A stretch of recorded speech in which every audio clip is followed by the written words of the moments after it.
Hello, COSHRM attendees. My name is Jeff Harry with Rediscover Your Play, and today we are talking about Dudes Do Better, Dismantling Toxic Masculinity at Work.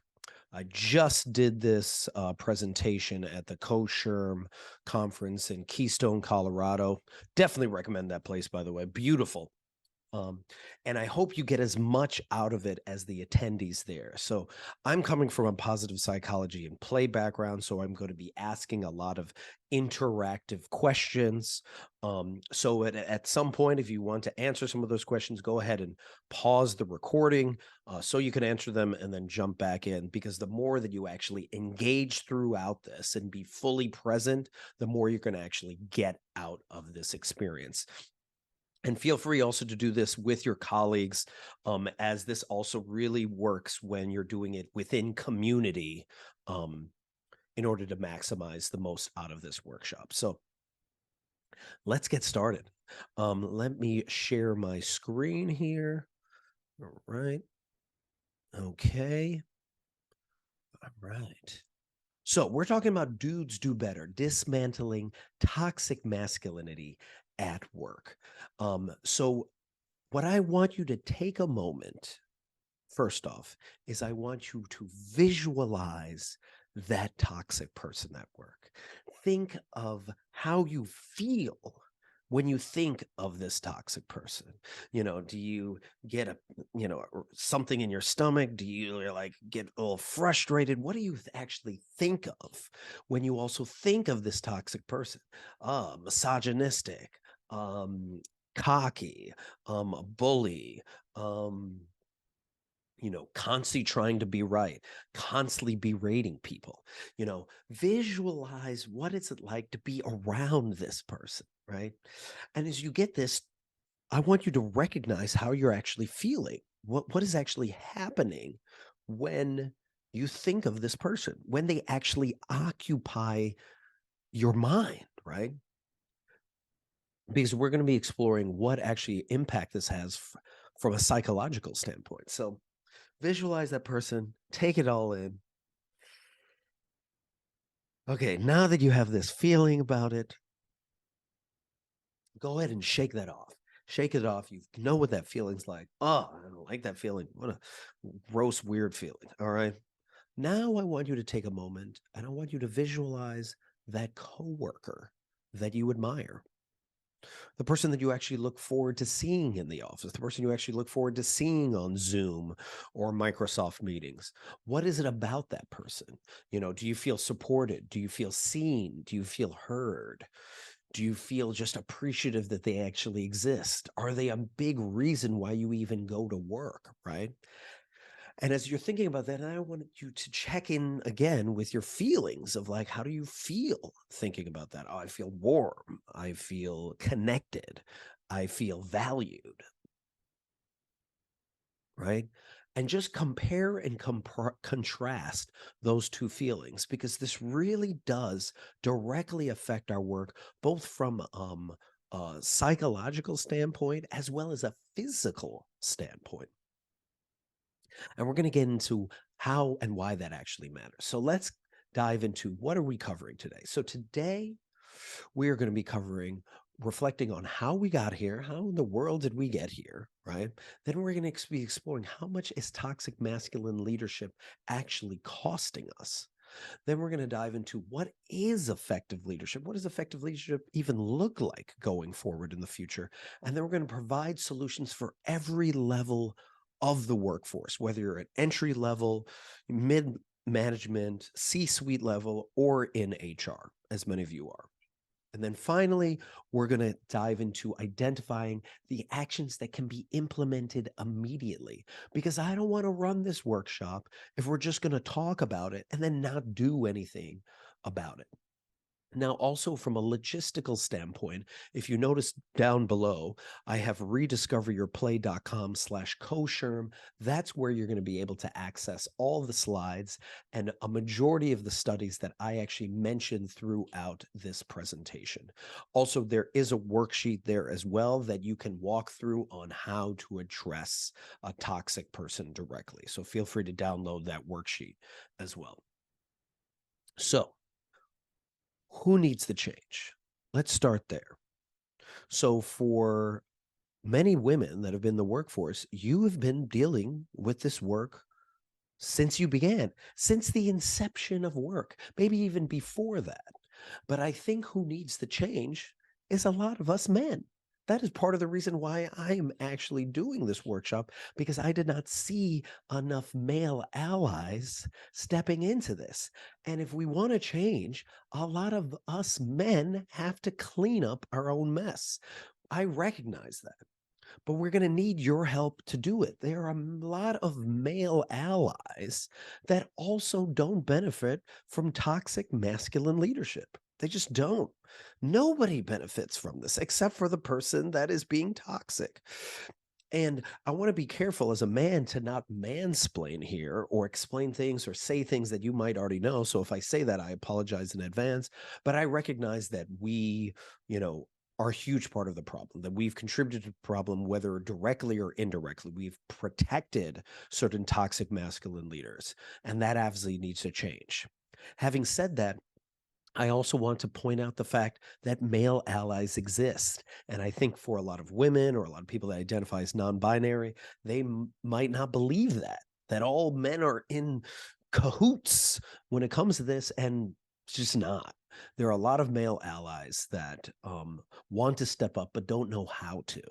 And even when I was running this at the COSHRM conference, there were a decent amount of men in the room, that also see this as an issue. So I just want to recognize that at the beginning, that we have to see that they're allies of many different, or however you identify with your gender, that have our back if we're simply willing to reach out to them.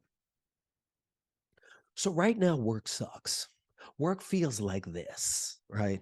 It is, you know, it's toxic. If you want to get an idea of how much work sucks for certain generations, simply hop on TikTok and type in hashtag work sucks or anything similar to that, or I hate work. And you will find so many videos of people just describing how much they hate work right now. And I can understand why.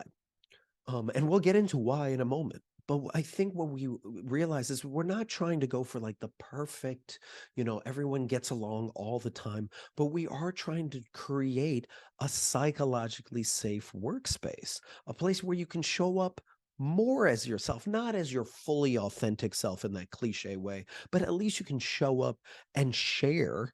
At least you can show up and not feel like you're going to offend someone. At least you can show up and not feel bullied. That's what we're going for, right? We're trying to create an experience where people actually enjoy work again or slightly think work sucks just a little less. That's what we're going for here. All right. So, who am I? As I said, my name is Jeff Harry with Rediscover Your Play, and this was me pre-pandemic.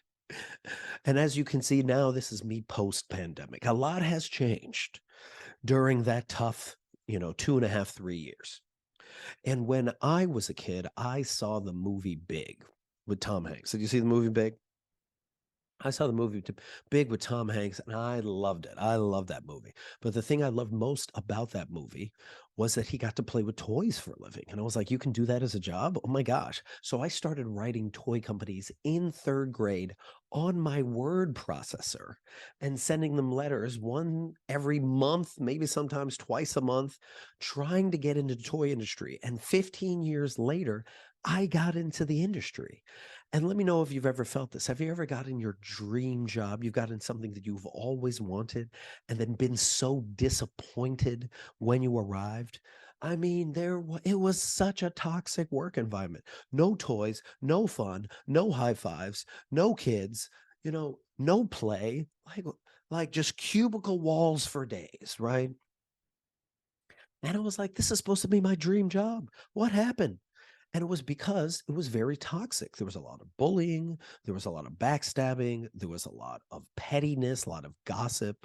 And it just wasn't fun. And that was so disappointing. So I had to leave my dream job, my dream industry.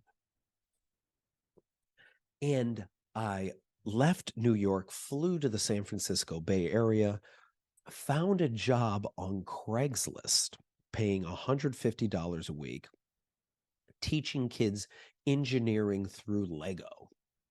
But it was me getting to play.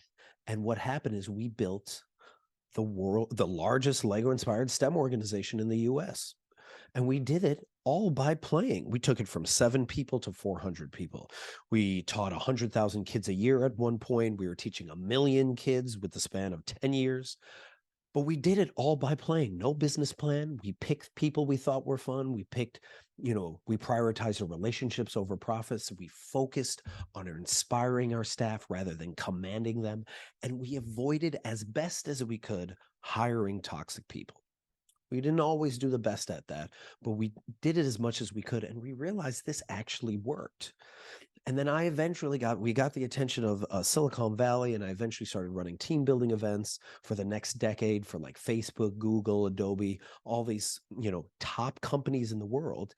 And what I found is even at these companies that everyone considers the best, right?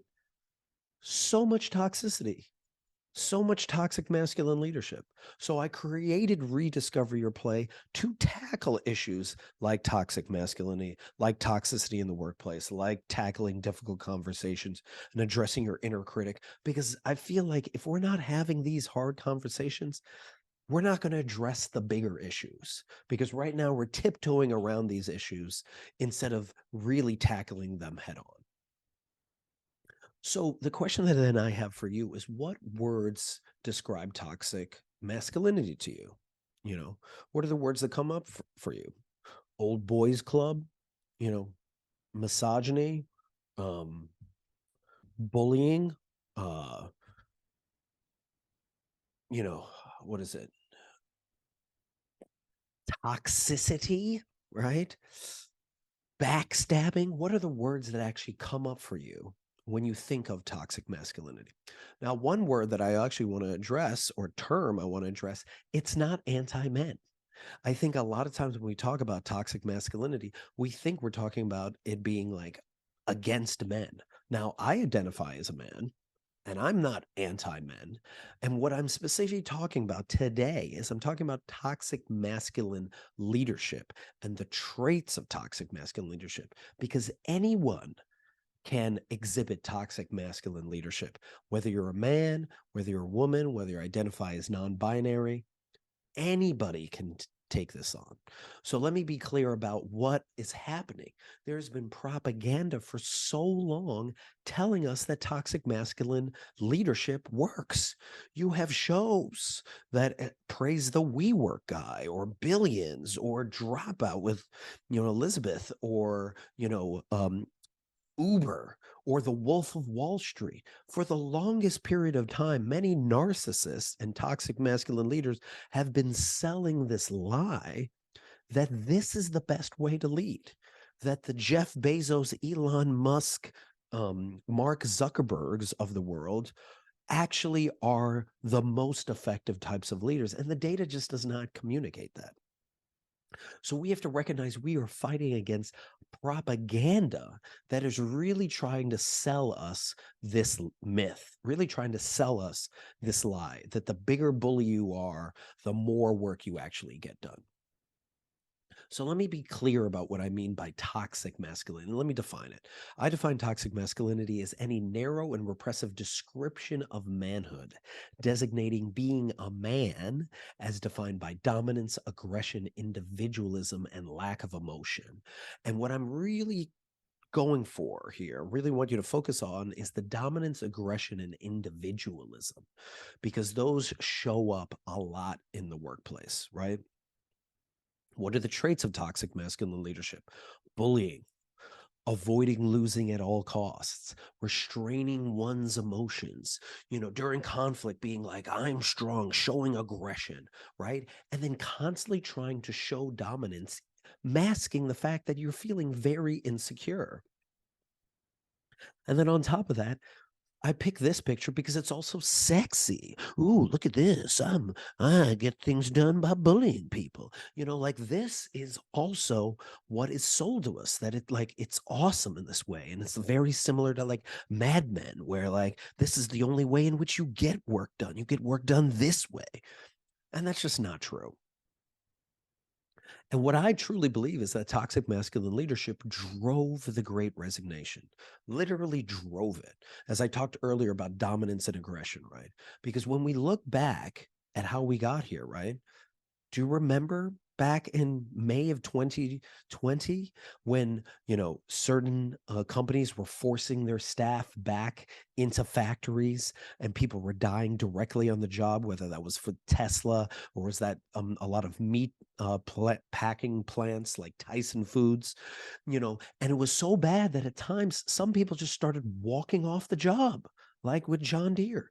And then there was a certain level of gaslighting that happened in this time. Do you remember when American Airlines laid off 17,500 workers, around August of 2020? And then in March of 2021, or maybe a little bit later on, then they were like, we can't find employees. Where did all of our employees go? I don't know what happened to them. You laid them off. Did you forget? Did you forget you laid them off? And then you blame canceling flights on the fact that, like, oh, well, the weather's really bad, so we're going to have to cancel flights. And on top of it, we can't find anyone to work. What do you mean you can't find anyone to work? You let them go. And then you expected them to just hang around until you wanted them to come back. So what, this is what the the US workforce is experiencing. So no wonder there's a certain level of animosity right now, right? And then in addition to that, then in 2021, 47.8 million people quit their jobs voluntarily, literally walked off the job, not knowing if they had another job lined up. That's how angry they were at their job, at their employer.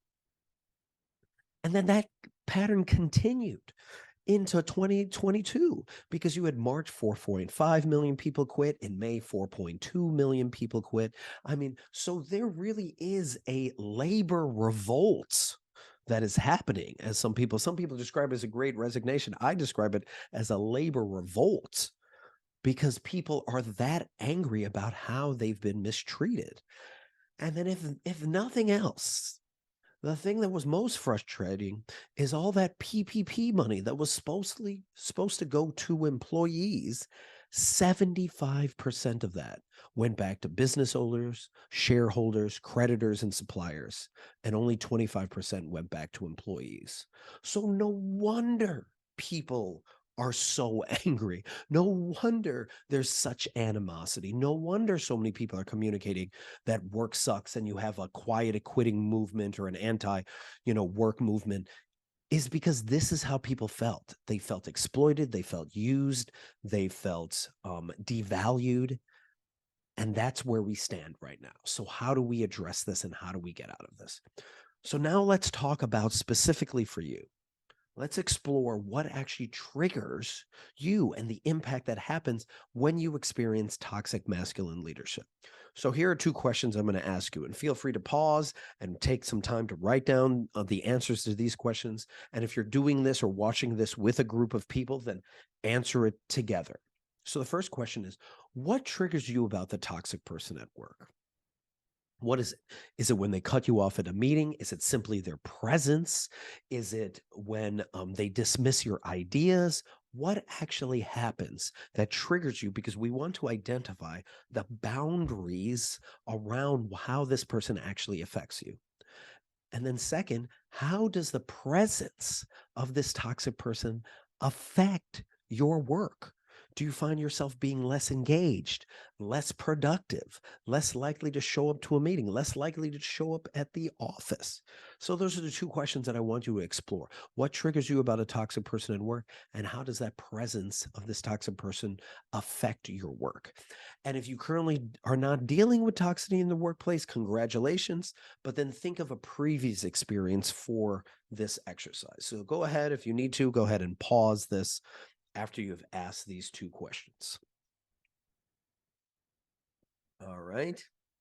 All right, now we're coming back. And now that we've identified this, let's actually explore what actually happens when you have a toxic person in your workplace.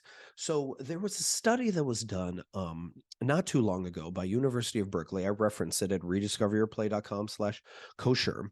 And at University of Berkeley, where they had students come in to take an aptitude test.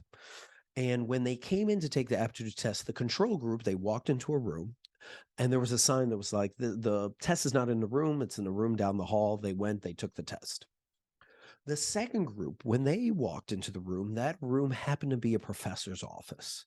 And the professor, as soon as they walked in, was like, "What are you, stupid? What are you doing here? You think there's a test in here? Clearly there's no room. This is my office. It's clearly down the hall." And he just berated them. It was just like, "You better rush over there because you're probably late. I can't believe you even came in here." So that second group went in, took the test, and they found that they performed 25% worse. Now think about that. That was one time being berated by a professor that you didn't even know, by a person you didn't even know. So think about how much worse one performs when you have to deal with a toxic person all the time.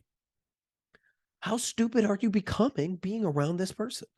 On top of that, in the same study, they had someone walk by the room after everyone was done with the test and are coming out of the room and actually drop their books in front of the group. And the group that got berated were 9 times less likely to help the person pick up their books. So not only are toxic people making you stupid, they're making you mean. They're making you toxic. All the things that you don't like about that person, you are actually subconsciously adopting.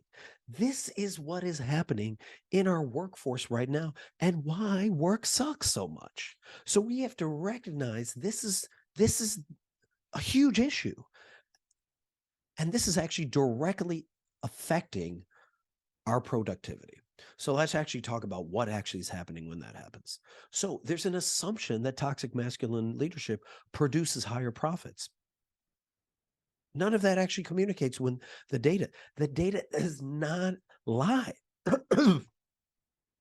When you have companies with women in leadership positions, whether that's at the director level or executive officer level, always higher profits. Always higher profits. Why? Diversity of impact, diversity of perspective, right? Right now, Fortune 500 companies, there are only 41 female CEOs, but 15% of those CEOs are performing the best out of a majority of the Fortune 500 companies. So the studies have already shown that when you bring in a diverse type of leadership, you actually benefit. In addition to that, not only is toxic masculine leadership not producing higher profits, it's actually costing billions of dollars. You might be familiar with the SHRM study back in 2019 that the cost of turnover due to a toxic masculine leader estimated at $223 billion over the last 5 years. This was in 2019. So just imagine what that number is now after the Great Resignation. In addition to that, Gallup did even a more disturbing study that found that an active disengagement because of a toxic boss costs company between $450 billion to $550 billion per year. Right? So these are huge numbers, grandiose numbers. So what does that actually mean to you? So when you have a toxic masculine leader, and let's say they're managing 5 staff, right? Those 5 staff, you lose from having that toxic masculine leader, you are losing $14,000 per staff member over, I believe, a 3 to 6 month period, according to a Michigan State university study.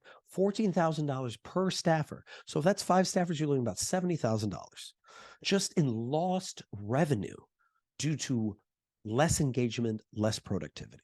In addition to that, think about that toxic masculine leader. How many people have quit because of that person, right? Every time you lose that person, every time you lose a person, that's 6 to 9 months of someone's salary, right? So if you're paying someone $60,000 a year, we're talking about $30,000 to $45,000 a year. You're paying someone $100,000 a year, we're talking about $50,000 to $75,000 per person, according to a SHRM study. And these are are the low amounts. It's probably even higher than this. And then we haven't even considered the lawsuits, the number of lawsuits, discrimination lawsuits, sexual harassment lawsuits. It costs this amount of money just for the discovery, just to start the process.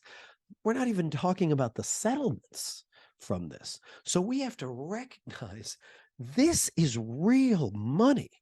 This is why HR hates to deal with toxic leaders, because this actually falls on your lap. You have to deal with this as an HR professional. So how can we address this? Take this information back to your boss and be like, is it worth keeping this toxic masculine leader? Because this is how much it's actually costing us. What also happens when we have a certain diversity of perspective, right? So I have a friend named Natalie who's a biomedical engineer, and she used to work at a lot of toxic masculine teams, and she was the only woman. And in the majority of them, they never really asked her opinion. Well, finally, she moved to a department where they actually cared about what she had to say. And when they did that, they once were trying to figure out this new design for a stent for an aortic valve, and they couldn't figure it out. And she was just like, oh, well, they were like, Natalie, you have been talking, what can you share? And she was just like, well, why don't we use the same design as a scrunchie?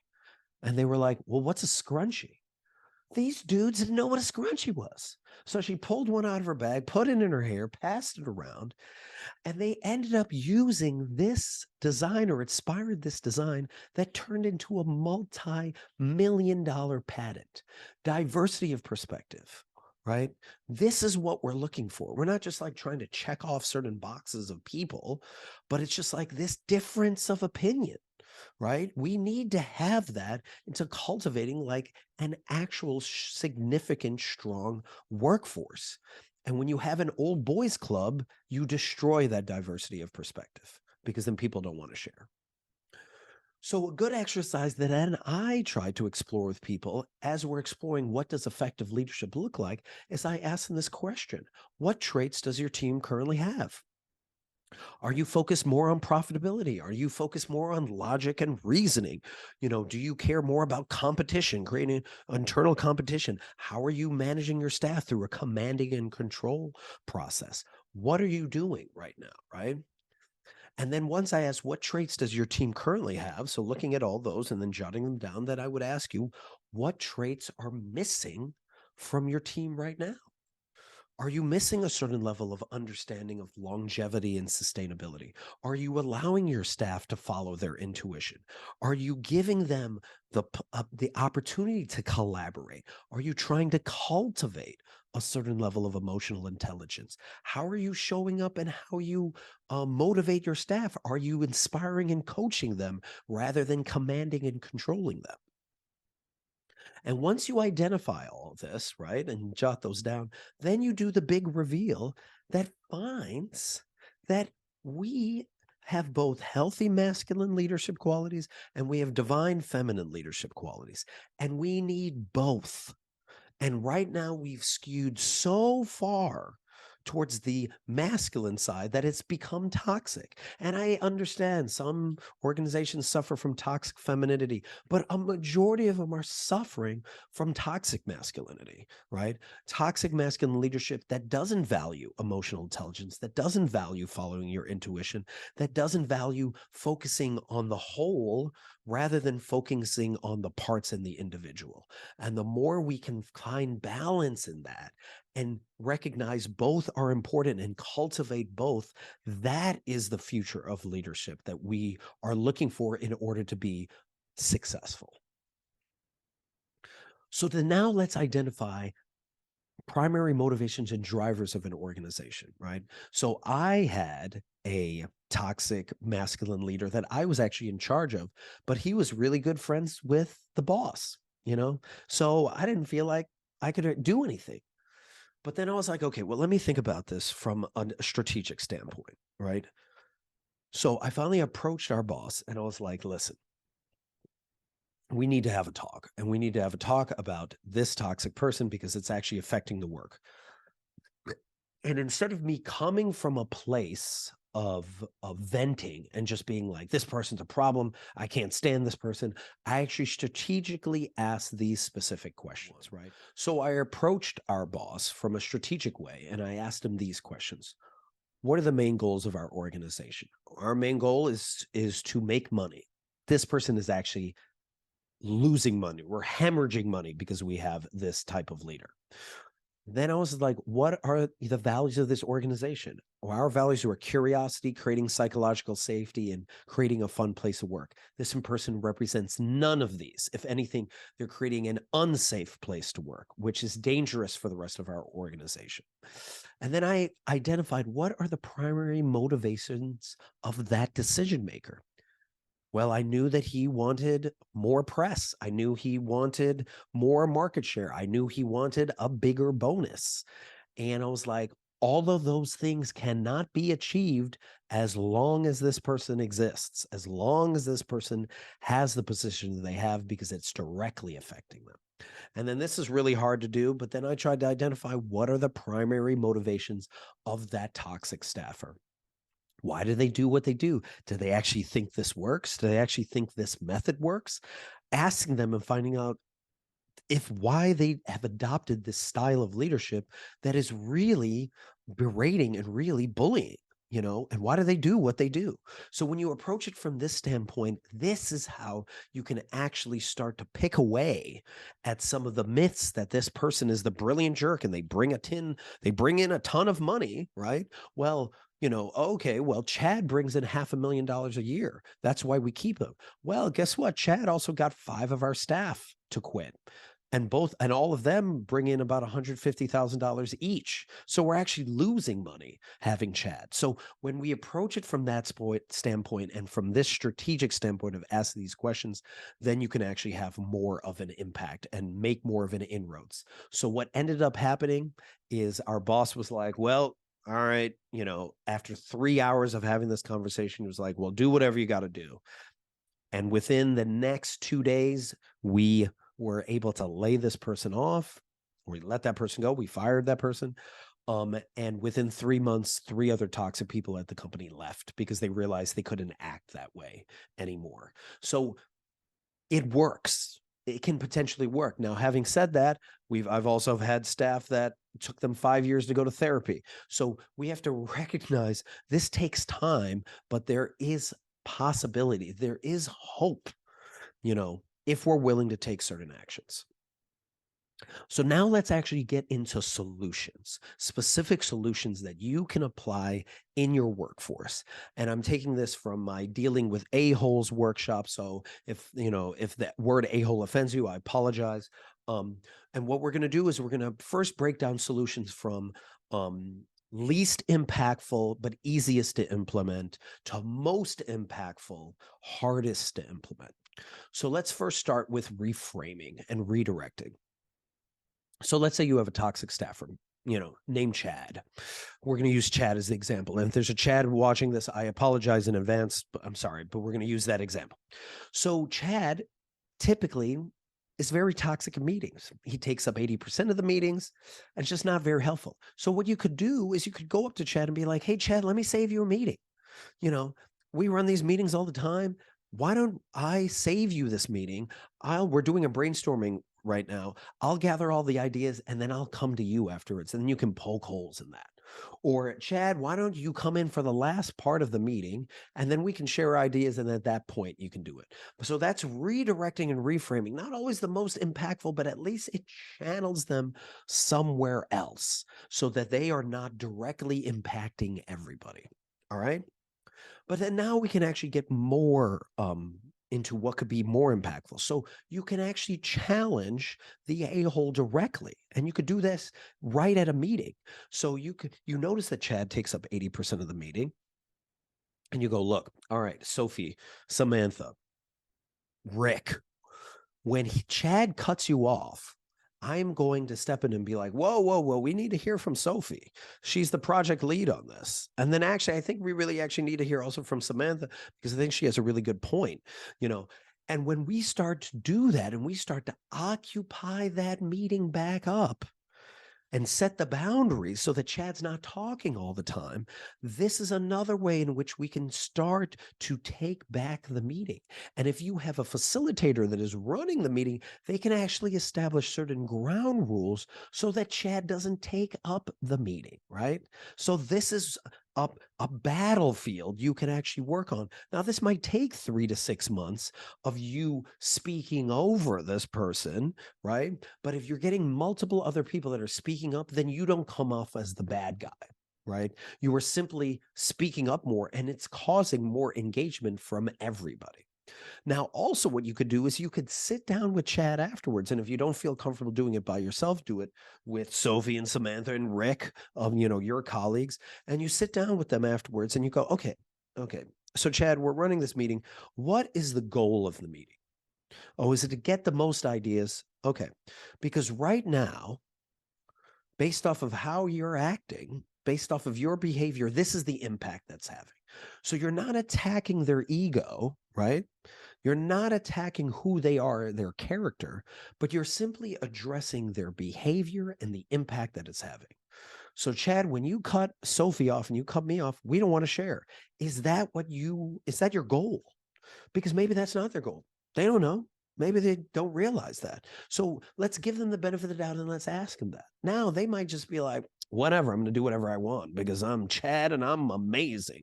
Okay. So if that is the case, great. Then we at least know where they stand, because then that's when you can actually talk to your boss or your boss's boss and be like, this is the impact that it's having, and this is detrimentally affecting our meetings and affecting our productivity. Now, what happens if you go to your boss and they happen to also be an a-hole? Great. Why is that great? It's a great opportunity to find out where your company stands, right? Because then when you are like, okay, well, I have an a-hole colleague, I have an a-hole boss, who is above them, and are they more concerned about protecting them and protecting this toxic masculine behavior, or they care more about the values of the organization and the goals of the organization, which in many ways is to make money, right? Or retain staff or do a really great job in the nonprofit world, so that you can at least find out where the company stands. And when you actually do that, then you can decide whether or not it's worthwhile to continue to invest time and effort into this company or not, right? So this is the opportunity for you to realize where they stand and then where you stand. Okay. Now, having said that, let's say you leave that company and you find yourself at another company with another a-hole.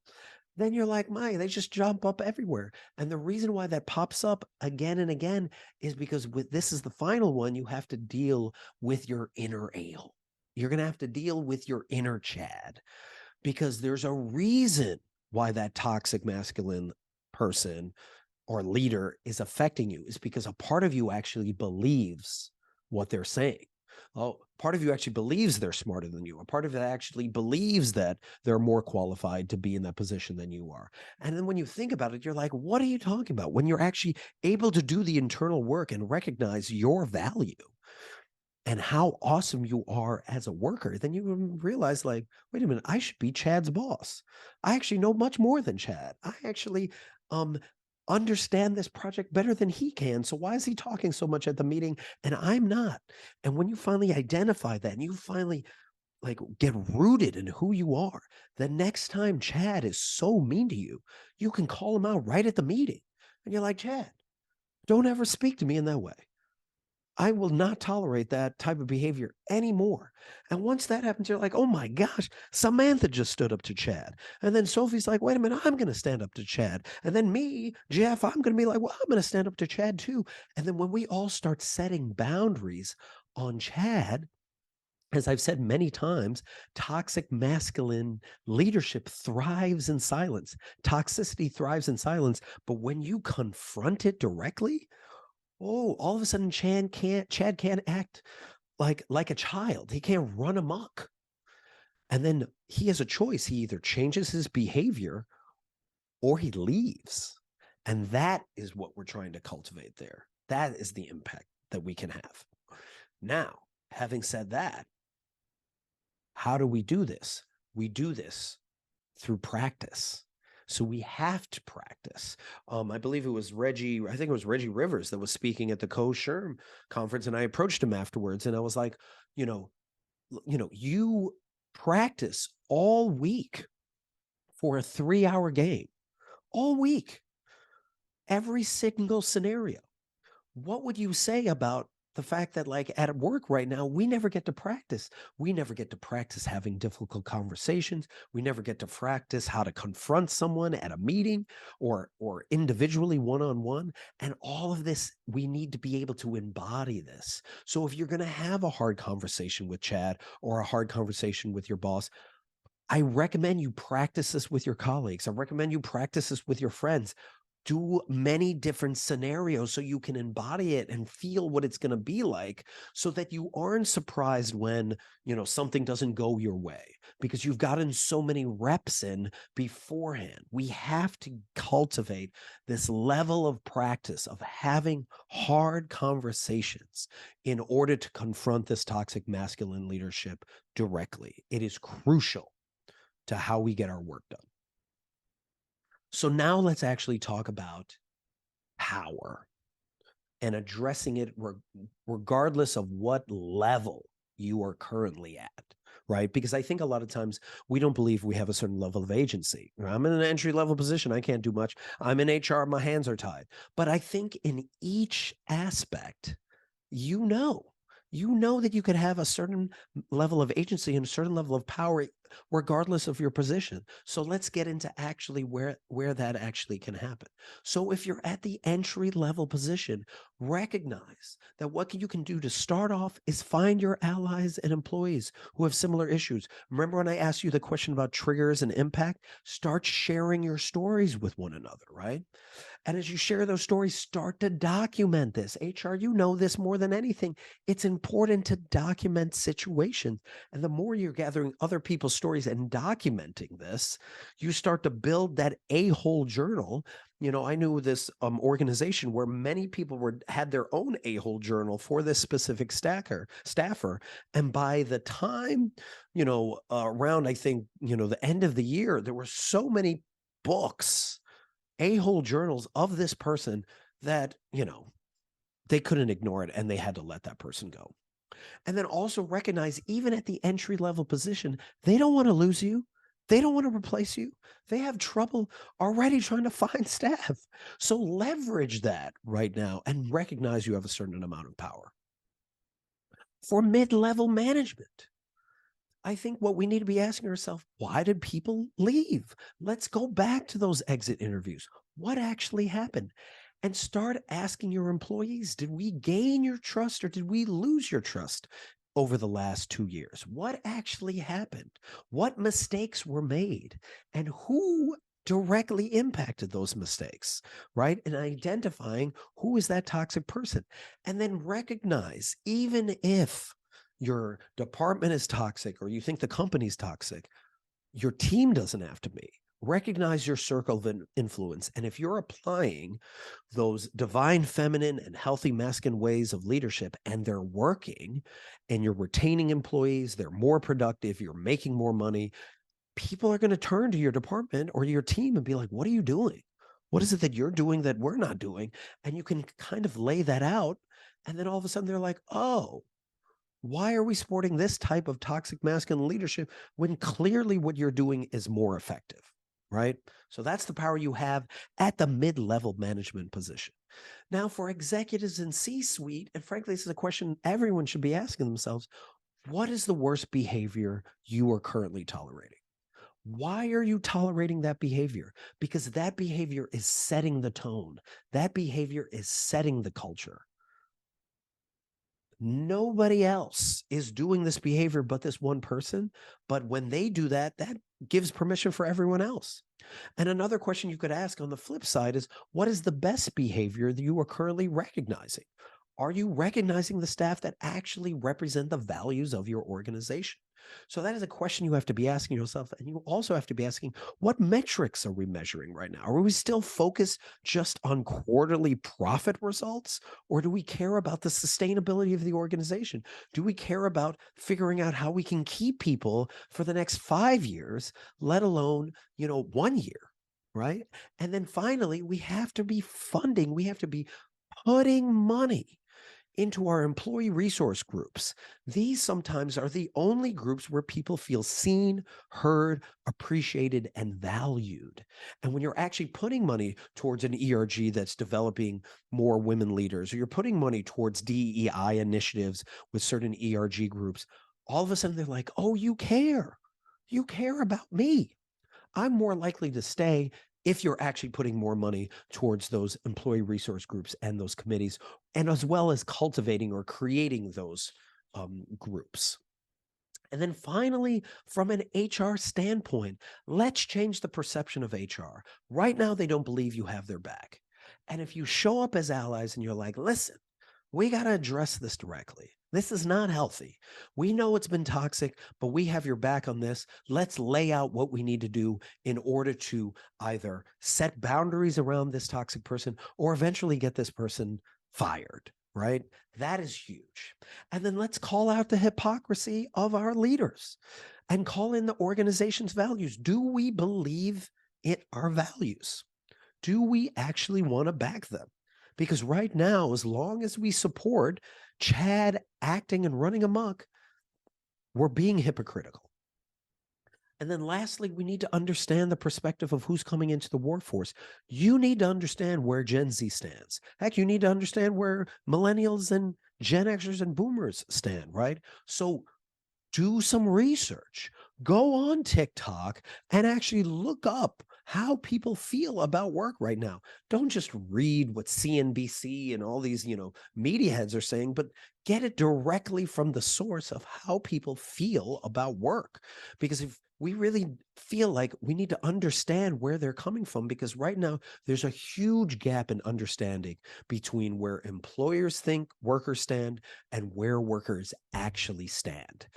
And we need to be spending more time listening to why they think work sucks so much. So as we are wrapping up here, this is now where we actually take action. This is where we specifically are trying to make inroads. So what is the strategy and implementation process? So the questions we need to first be asking are, what are your goals in addressing toxicity at work? Are you trying to just get this person fired? Is that enough? Right? Because let's say this person gets fired, but the toxicity is still being supported, the toxic masculine leadership is still being celebrated, then we haven't addressed the real issue. So we have to be very clear. What are our main goals in addressing this toxicity at work, right? And then finally, once we identify what those goals are, what are the initial steps you can do to begin? What is one thing you can do? Okay, I need to find some allies. Okay, I need to start documenting more. Actually, I need to spend time documenting what's happened in the past. What is your initial step you can do? And then where are you going to find your allies? Who are your allies that are going to help you implement this strategy? Because you can't do it alone.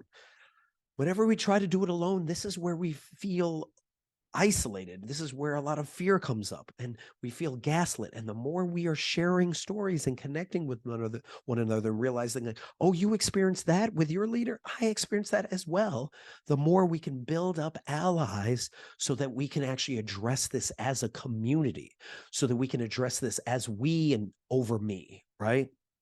And then finally, we have to address what are the obstacles that may get in your way. Who is protecting this person? Why are they protecting this person? What is going to come up? Because you're going to take 3 steps forward and you're going to take 1 step back. Like that's just the reality of how things play out. So don't get discouraged when like some people are supporting this toxic masculine leader, recognizing that others do not. Other allies that are in positions of power and leadership also do not. So there actually is possibilities. There's hope, but recognize that we're going to run into certain obstacles. And if you're with other people as you're doing this, what you can do to actually to have a discussion around this, what I would be asking you is first, if you were having this with somebody else, is like, what are your initial steps?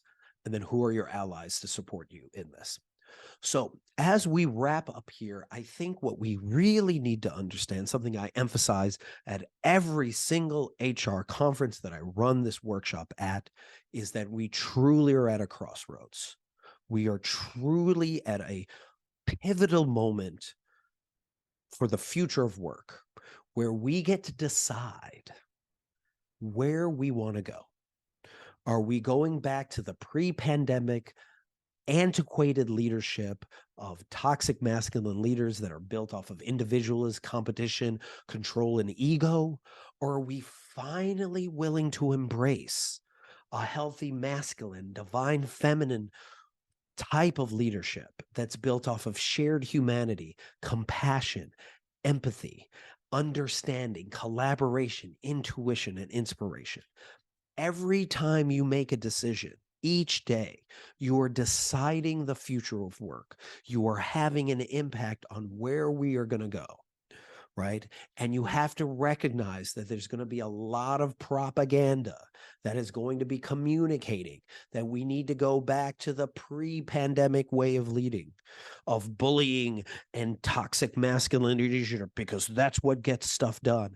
And none of the data communicates that. And you've known that, you've always known that. And the more we can focus on building emotional intelligence, shared humanity, and shared compassion for each other, you create a workforce and a working world that people actually want to come back to. And then all of a sudden, that's when we start to see the results of higher retention, higher productivity, higher profitability, and a more engaged workforce that feels seen, heard, appreciated, and valued. So just to recap what we covered, we have to learn from the mistakes of the past. We have to outline the costs of toxic masculine leadership to our leaders. We have to embrace a certain level of healthy masculine and feminine leadership and identify how we can cultivate more of that.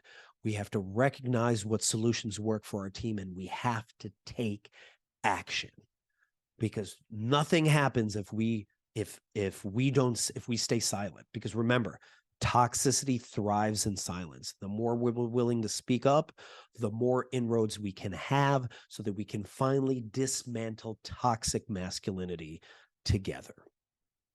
Thank you so much for watching this.